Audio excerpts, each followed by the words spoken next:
اوس خضر علیہ السلام وفات ته کې جم دے دے ځنې خلق دې کې ډېر کوشان دي وی خضر علیہ السلام وفات ته دې خبره چې میراث ورته پاتې کیږي سکبل فائدہ او مصلحت ته پکې دې کې داوی سودا ده موږ یو حاجی سے ول استقبال لتلو یو مشر عالمو مانه چا تاسو کو چې خضر علیہ السلام وفات ته کې جم دے دے او ته وفات ته بیا ته وفات ته دې بیا دریم دل ماتی تا نه تاسو کو مې جم دے دے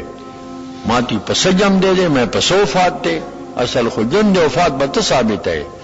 دومره عمر تساجت ته وګتا میں استاد عمر تسمر ساجت تے پنګي استانه خزوانان بھی او تلا جم دے ګرځي ماتی تو خو جنگ ہے میں تم جنگ ہے نام دلیل دے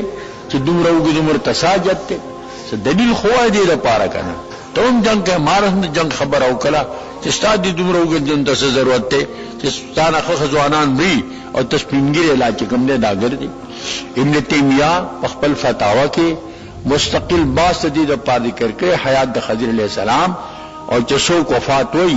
دا غینه باقاعده جوابونه د ذکر کړی دي او د بخاری او حدیث ته چې حضور فرمایلی دي چې دنن نفصل کالبا په مخدد مکه څوک پاتې نشي نو په دې کې خضر علیہ السلام مراغه ټول پکې رال هغه لپاره جواب کوي یو خدین امراد من هذه الامه د دې امت نه مراد دي او داخله سام اسرائیلیو او خود دې امت د کوم داونه بلی علی وجه الارض په مخدم زکه باندې هغه سام په غلط په دریاب کې ګرځي دا وخت په مخدم مکنو درېمه خبره دادا چې ابن عمر سے بولی دي چې د حضور مقصد دینه انقراض د قرن چې دا پیړې به تیر شي خلق په وهم کې راغې هغه نه سوق منه پاتې کیږي د دې مطلب تیر دل د قرن دي لکه چې د ما د امت مرا او یا پینځه کم او یا پېته پینځه باندې پېته دای نه د مطلب خدا نه دی چې کده سلو کالی نه به ما په امت کې نه خو عام طور سره د امت مرا دای د حضور مطلب پیړې تیرې دلو چې دا سل کاله پوره شي نو عموما اکثر خلق کوم دیغه وفات شي چتا سل کاله ني شپږشلي کاله عمر یا تشلي کاله وشلي کاله د دیوم ذاتی هغه کدو کبه پاتی دا منافی د انقیاد د قرن سره نه دی دغه کوم د مراد دی دیو جنا کوم حدیث کې چراغلی دي چې دجال وا یو سړی چې کوم دی هغه دو ټوټی کی او بیا مېز کې به سړی تیر شي بیا بروخ شي